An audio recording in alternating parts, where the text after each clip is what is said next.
بسم الله الرحمن الرحيم. الحمد لله رب العالمين، والصلاة والسلام على سيد الأنبياء والمرسلين محمد وآله وأصحابه أجمعين. أما بعد، فأعوذ بالله من الشيطان الرجيم. بسم الله الرحمن الرحيم. اهدنا الصراط المستقيم. وقال رسول الله صلى الله عليه وسلم: لا يؤمن أحدكم حتى يكون هواه تبعا لما جئت به، أو كما قال عليه الصلاة والسلام. صدق الله العلي العظيم، وصدق رسوله النبي الكريم، والحمد لله رب العالمين. محترم بزرگوں اور دوستوں، آج کی اس مجلس میں امام شافعی رحمہ اللہ ایک عظیم مجتہد امام ہے، ان کی ایک گراں قدر نصیحت آپ حضرات کے سامنے پیش کی جائے گی. ہو سکتا ہے کسی بندے خدا کو فائدہ پہنچے. امام شافعی رحمہ اللہ نے فرمایا: طلبنا اربعا فوجدناها فی اربعین، کہ ہم نے چار چیزوں کی تلاش و جستجو کی، ان کو طلب کیا، یہ چار چیزیں ہمیں حاصل ہو جائیں. طلب علم کریں، طلب علم حاصل کرنا، طلب کے معنی حاصل کرنے کی بھی آتی ہے. طلبنا اربعا، چار چیزوں کو ہم نے حاصل کرنے کی کوشش کی ہم نے کہ یہ چار چیزیں ہمیں حاصل ہو جائیں. فوجدناها فی اربعین، تو ہم نے یہ محسوس کیا اور یہ پایا اور یہ جانا کہ اگر ہمیں یہ چار چیزیں حاصل کرنی ہیں تو اس کے لیے ہمیں چار کام کرنا ہے. اگر وہ چار کام ہم کر لیں تو پھر یہ چار چیزیں ہمیں حاصل ہیں. جیسے ایک انسان اپنی پیاس بجھانا چاہتا ہے تو اس کو پانی پینا پڑے گا. تو یہ پیاس بجھانا چاہتا ہے تو کیا کرے؟ کہا پانی پی. بھوک مٹانا چاہتا ہے تو بھوک کیسے مٹے گی؟ کھانا کھائیں. تو اللہ تبارک و تعالی نے یہاں اس دنیا میں مختلف چیزوں کو مختلف چیزوں کے ساتھ جوڑ دیا ہے، مختلف چیزوں کو مختلف چیزوں کے ساتھ معلق کر دیا ہے، مربوط کر دیا ہے کہ اگر یہ ہوگا تب وہ دوسری چیز ہو. جیسے فرمایا: ان تنصروا اللہ ینصر، اگر تم اللہ کی یعنی اس کے دین کی مدد کرو گے، ینصر، تو اللہ تعالیٰ تمہاری مدد کرے گا. انتم الاعلون ان کنتم مؤمنین، اگر تم ایمان والے رہو، صحیح معنی میں تمہارے اندر ایمان ہوگا تو انتم تو علو، غلبہ، برتری، یہ ساری چیزیں تمہیں حاصل ہیں. تو اللہ تبارک و تعالی نے یہاں مختلف چیزوں کو مختلف چیزوں کے ساتھ مربوط کر دیا ہے، جوڑ دیا ہے، ایک کو دوسرے پر معلق کر دیا ہے کہ اگر ان چیزوں کو حاصل کرنا ہے تو پھر اس کے لیے تمہیں کچھ اور اس کے مقابلے میں کرنا ہے. امام شافعی رحمہ اللہ نے یہ فرمایا: طلبنا اربعا فوجدناها فی اربعین، کہ ہم نے چار چیزوں کو حاصل کرنے کا ارادہ کیا اور سوچا کہ یہ چار چیزیں ہمیں حاصل ہو جائیں، تو ہم نے پایا کہ یہ چار چیزیں اگر حاصل کرنی ہے تو ان کے لیے ہمیں چار کام کرنے پڑیں. ہر ایک چیز کو حاصل کرنے کے لیے ایک کام کرنا پڑے گا. چنانچہ نمبر 1 فرمایا: طلبنا ترک الذنوب فوجدناه فی صلاۃ الضحیٰ. اللہ کے نبی صلی اللہ علیہ وسلم نے ارشاد فرمایا: کل بنی آدم خطاء، کل بنی آدم خطاء، کہ بنی آدم کا ہر فرد، ہر انسان اس سے خطائیں ہوتی ہیں، خطائیں یہ کر گزرتا ہے. گویا کہ خطا تو یہ انسان کا خاصہ ہے.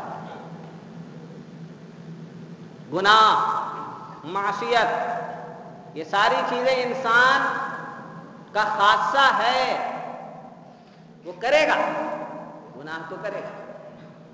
تو امام شافعی رحمہ اللہ نے فرمایا کہ گناہ سے چھٹکارے کی صورت کیسے؟ کیا کوئی آدمی ایسا نہیں ہے جو گناہوں سے محفوظ رہے. اگر گناہ کبیرہ سے محفوظ ہے تو گناہ صغیرہ میں مبتلا ہے.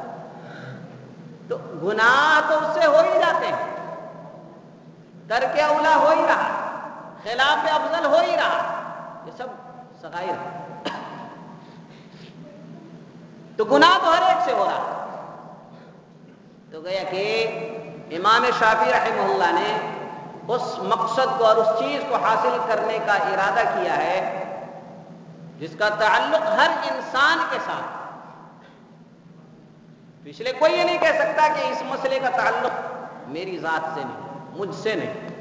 طلبنا ترک الذنوب، ہم نے سوچا کسی طریقے سے گناہوں سے چھٹکارا حاصل ہو جائے. تو اب گناہوں سے چھٹکارا کیسے حاصل ہو؟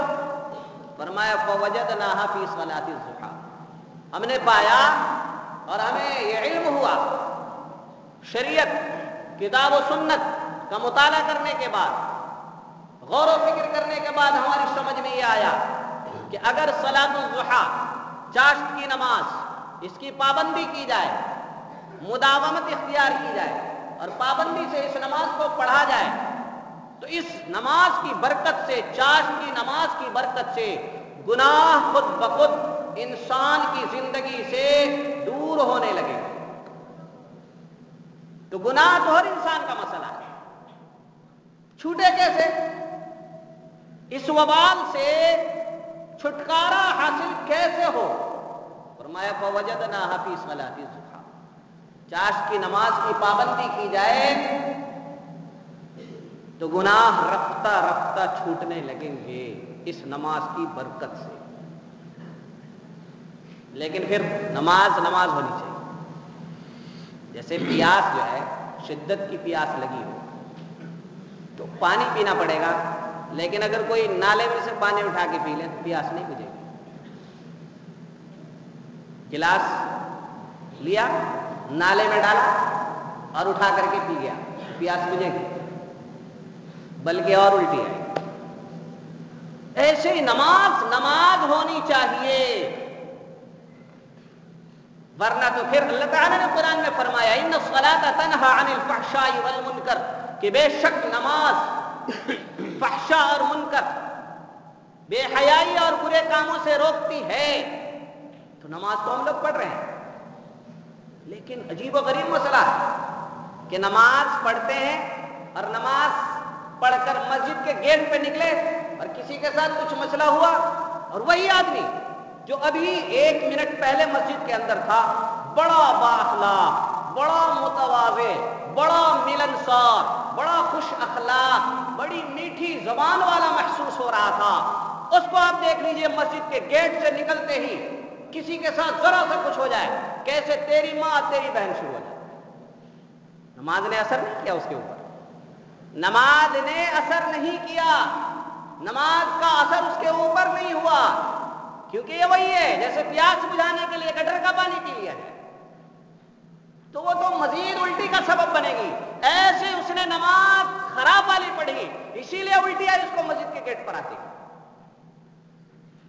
نکال دیا، اس نے جو اندر تھا اسے نکال دیا. اسی لیے ایک عربی عالم نے لکھا مجھے حیرت ہوتی ہے ان لوگوں پر جو نماز پڑھتے ہی نہیں. کہا ایک مسلمان اور نماز نہ پڑھے، بڑی حیرت کی بات ہے کہ وہ ایک طرف دعوے دار ہو ایمان کا، مسلمان ہونے کا، اور نماز نہ پڑھے تو بڑی حیرت اور تعجب کی بات، حیرانی کی بات ہے. وہ کہے کہ میں اللہ کو مانتا ہوں، وہ کہے محمد کو اللہ کا رسول مانتا ہوں، وہ کہے کہ اسلام کو میں دین برحق مانتا ہوں، میں اپنے آپ کو مسلمان سمجھتا ہوں، اور پھر نماز نہ پڑھے، بڑی حیرانی کی بات ہے. یہ تو ایسے ہی ہو گیا جیسے کہ کوئی آیت یہ کہے کہ میں سانس لیے بغیر بھی زندہ رہ سکتا ہوں. یہ محال نہیں ہو سکتا. سانس لیے بغیر کوئی زندہ نہیں رہ سکتا، پانی پیے بغیر کوئی زندہ نہیں رہ سکتا، کھانا کھائے بغیر کوئی زندہ نہیں رہ سکتا. جسم مر جائے گا، ایسے ہی نماز نہیں پڑھے گا، اس کی روح مر جائے گی، روحانی موت اس کی ہو جائے گی. فرمایا حیرت ہوتی ہے مجھے ان لوگوں پر جو مسلمان کہلاتے ہیں، اپنے آپ کو مومن اور مسلم کہلاتے ہیں، لیکن نماز نہیں پڑھتے. حیرت کی بات ہے. اس سے بھی زیادہ حیرت مجھے ان لوگوں پر ہوتی ہے جو نماز پڑھتے ہیں لیکن ان کی زندگی میں کوئی بدلاؤ نہیں آتا، جیسے وہ تھے نماز کے بعد بھی ویسے ہی. اسی لیے فرمایا امام شافعی رحمہ اللہ نے، یہ تو ہر نماز کی خاصیت ہے، ان الصلاۃ تنہی عن الفحشاء والمنکر. امام شافعی نے کوئی غلط بات نہیں کہی، اس کی تائید خود قرآن سے ہوتی ہے، اس کی تائید خود حدیث سے بھی ہوتی ہے. بہت ساری حدیثیں ہیں جس سے پتہ چلے گا کہ گناہ اس کی وجہ سے ختم ہوتے ہیں، نماز کی وجہ سے. لہذا امام شافعی نے فرمایا میں نے چاہا کہ گناہ سے چھٹکارا کیسے نصیب ہو. فرمایا گناہ سے چھٹکارا نصیب ہوگا نماز چاشت کی برکت سے.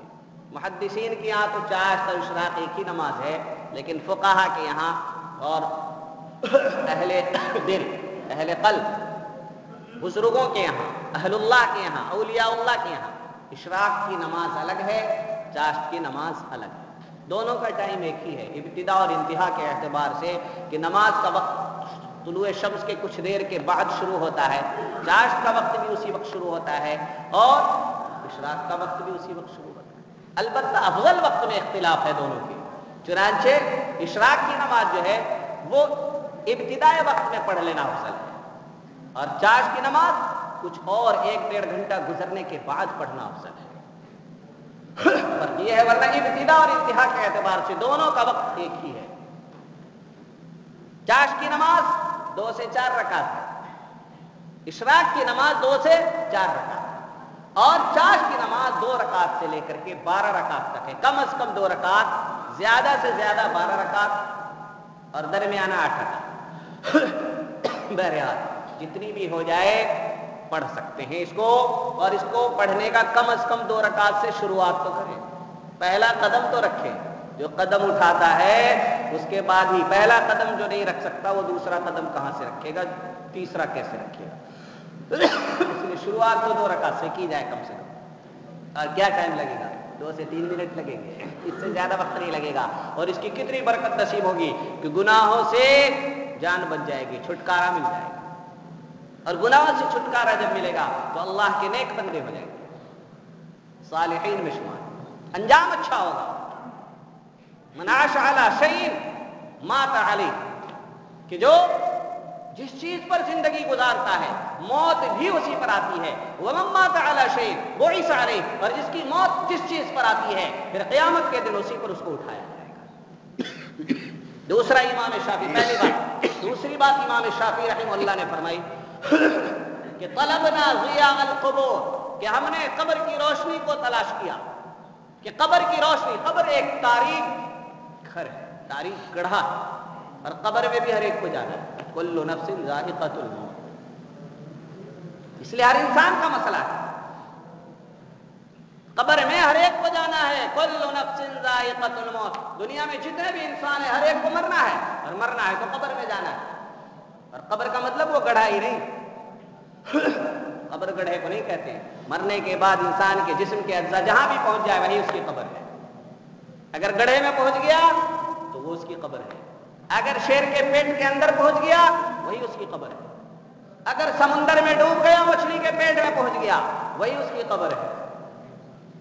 اور غیر مسلموں کی طرح اگر جلا کر راکھ کے ڈھیر میں تبدیل کر دیا، جہاں ذرات پہنچے ہیں وہی اس کی قبر ہے. چاہے آدھا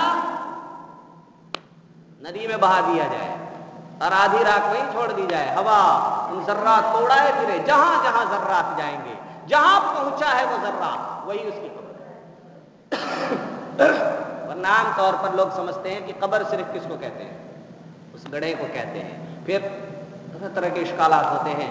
باقی لوگوں کی تو قبر ہے نہیں, پھر پریشان رہتے ہیں کہ ان کو اس کا مطلب عذاب نہیں ہوگا, ان کو یہ نہیں ہوگا. قبر کا معنی سمجھنے کی ضرورت ہے. خیر, اس کا موقع نہیں ہے یہ.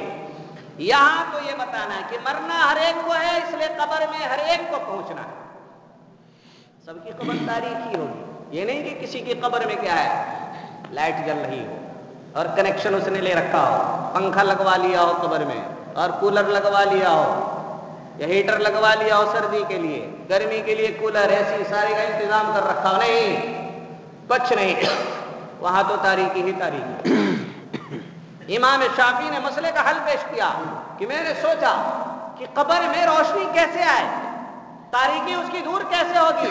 فرمایا فوجدنا فی قراءۃ القرآن, ہم نے پایا قرآن پڑھا جائے, کثرت کے ساتھ قرآن پڑھا جائے, قبر کی تاریکی دور ہو جائے گی اور قبر میں روشنی آ جائے گی.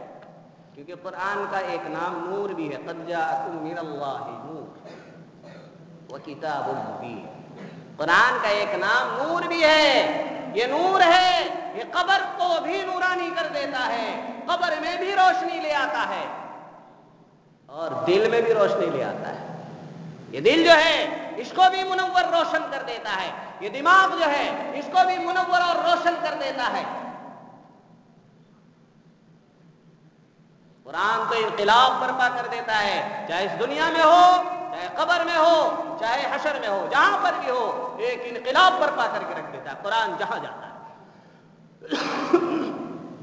اس لیے فرمایا اگر چاہتے ہو کہ قبر میں روشنی حاصل ہو جائے, اور یہ ہر آدمی کا مسئلہ ہے, یہ نہیں کہ صرف امام شافعی کا مسئلہ تھا, یہ تو ہر آدمی کا مسئلہ ہے کہ قبر تاریک ہے, وہاں روشنی چاہیے. روشنی کیسے ہوگی؟ فرمایا فی قراءۃ القرآن, قرآن پڑھو, قرآن اللہ کے بندو, صبح اٹھو قرآن, دوپہر قرآن, شام قرآن, رات قرآن, اٹھو تو قرآن, سو تو قرآن, ہر وقت زبان پہ قرآن ہو. مدرسے میں آپ لوگوں کے لیے کیا مسئلہ ہے؟ حفظ والوں کے لیے تو اور آسانی ہے, وہ تو صبح سے رات تک قرآن میں ہی رہتے ہیں.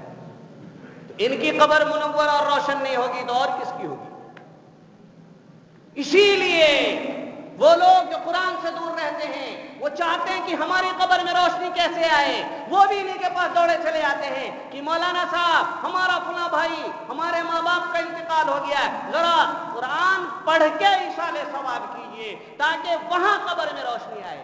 وہ بھی قرآن پہ آتا ہے, لیکن اللہ کے بندے تو خود کیوں نہیں قرآن پڑھتا؟ کیا تو اپنے بھائی سے, تو اپنی ماں سے, تو اپنے باپ سے, تو اپنے بچے سے اتنی محبت نہیں کرتا کہ اس کی قبر کو روشن کرنے کے لیے تو خود اپنی زبان سے قرآن پڑھے؟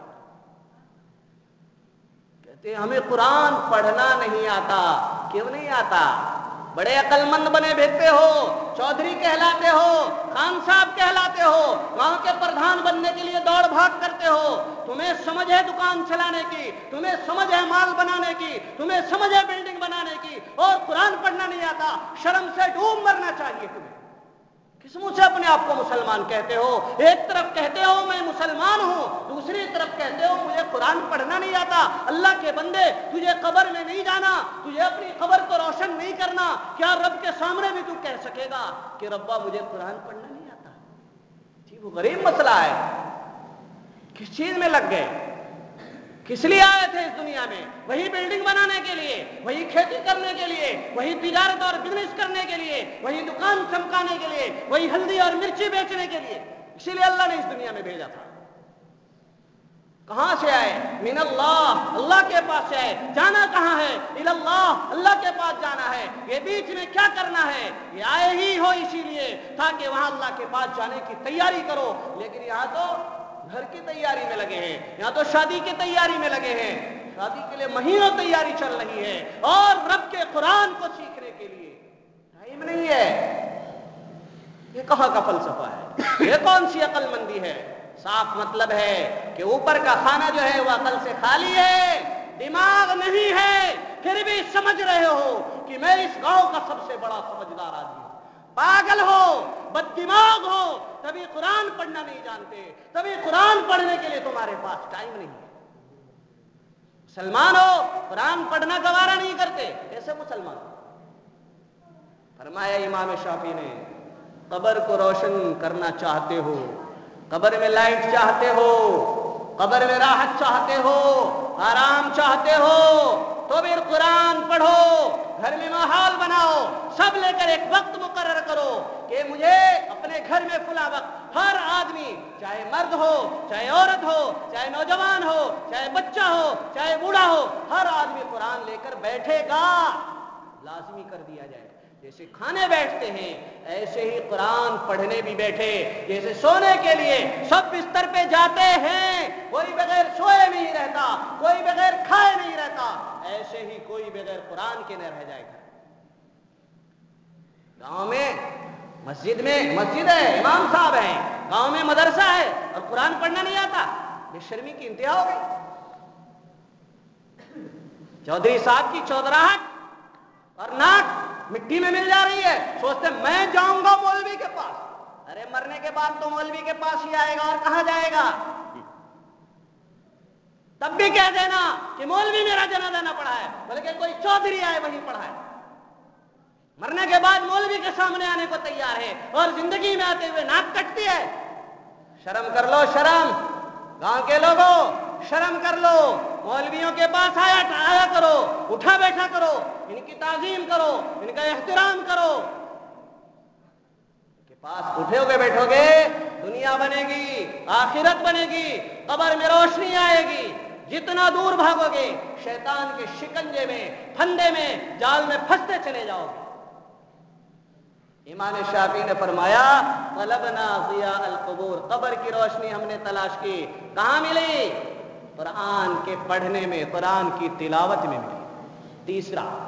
تیسری بات طلبنا عبور الصراط، ہم نے سوچا پل صراط پہ تو گزرنا پڑے گا، اور یہ امام شافعی کو نہیں بلکہ ہر آدمی کو پل صراط پر سے گزرنا پڑے گا، چاہے مسلمان ہو چاہے کافر، کوئی بھی ہو، چاہے چودھری ہو چاہے خان صاحب ہو، چاہے کوئی کمزور گاؤں کا رہنے والا ہو، چاہے شہر کا رہنے والا ہو، بڑا بزنس مین ہو فقیر ہو، ہر آدمی کو پل صراط پر سے گزرنا پڑے گا۔ وَإِن مِّنكُمْ إِلَّا وَارِدُهَا، ہر آدمی کو گزرنا ہے۔ کیسے گزریں گے؟ کیسے گزرے؟ پل صراط کو پار کرے اور جنت میں داخل ہو جائے۔ فرمایا کہ پل صراط کو پار کرنے کے بارے میں نے قرآن و حدیث میں، کتاب و سنت میں غور و فکر کیا تو فوجدناہ فی الصوم والصدقہ، نفلی روزہ، نفلی صدقہ، جتنا زیادہ نفلی روزہ رکھیں گے، جتنا زیادہ نفلی صدقہ کریں گے، روزہ تو یہاں رمضان کا رکھنا بار محسوس ہوتا ہے، پل صراط پہ پار کیسے ہو جاؤ گے؟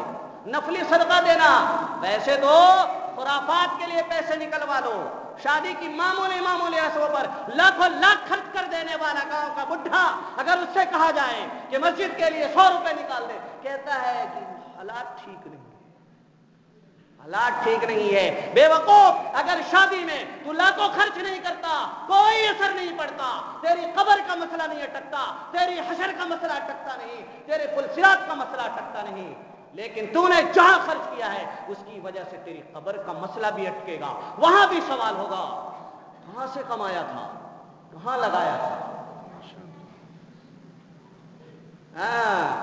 حلالها حساب وحرامها عتاب وعقاب، حلال ہوگا حساب ہوگا، حرام ہوگا سزا ملے گی۔ کہاں خرچ کر رہا ہے تجھے؟ مال کہاں لگانا چاہیے اور تو کہاں لگا رہا ہے؟ شادی لاکھوں کے بغیر نہیں ہوتی اور مسجد کے لیے 100 روپے نہیں نکلتے، بے شرمی کی انتہا ہو گئی۔ رب کے لیے تیری جیب سے 100 روپے نہیں نکلتے اور پتہ نہیں کس کس کے لیے کتنے روپے نکل جاتے۔ ذرا سوچو کہاں لگانا چاہیے تھا، کہاں لگا رہے ہو؟ پل صراط پار کرنا ہے، نفلی روزے اور نفلی صدقے کا اہتمام کرو، یہ تیسری چیز تھی۔ اور چوتھی چیز وَطَلَبْنَا ظِلَّ الْعَرْشِ، میں نے سوچا کہ حشر کے دن سورج تو بہت ہی قریب آ گیا، تو اس کی حرارت اور تمازت اور تپش سے بچنے کے لیے تو عرش کے سائے کے سوا اور کہیں پناہ نہیں ملے گی۔ عرش کا سایہ کیسے ملے؟ فرمایا فَوَجَدْنَاهُ فِي الْأُخُوَّةِ الصَّالِحَةِ، میں نے پایا جو اللہ والے ہیں ان کے ساتھ رہیں گے، ان کے ساتھ محبت رکھیں گے، ان کے ساتھ ساتھ ہمیں بھی عرش کا سایہ مل جائے گا. اس کے ساتھ ساتھ 7 لوگوں کو عرش کے سائے میں جگہ ملے گی. اس میں وہ بھی ہے جو 2 آدمی آپس میں صرف اللہ کی خاطر آپس میں ایک دوسرے سے محبت کرتے ہیں, انہیں بھی عرش کے سائے میں جگہ ملے گی. تو یہ 4 مسئلے ہیں جس کا تعلق ہر انسان کے ساتھ ہے. گناہ کیسے ترک ہو؟ فرمایا کہ کیا کرنا پڑے گا جی. اور دوسرا مسئلہ, قبر میں روشنی کیسے آئے گی؟ قرآن. اور پل صراط پر آسانی کے ساتھ کیسے پار کریں گے؟ نفلی صدقہ, نفلی روزے کا اہتمام کریں گے. عرش کے سائے میں کیسے جگہ ملے گی؟ جب اللہ والوں سے محبت ہوگی اور ان کے ساتھ رہنا شروع کریں گے. اللہ تعالی ہم سب کے لیے آسانی فرمائے.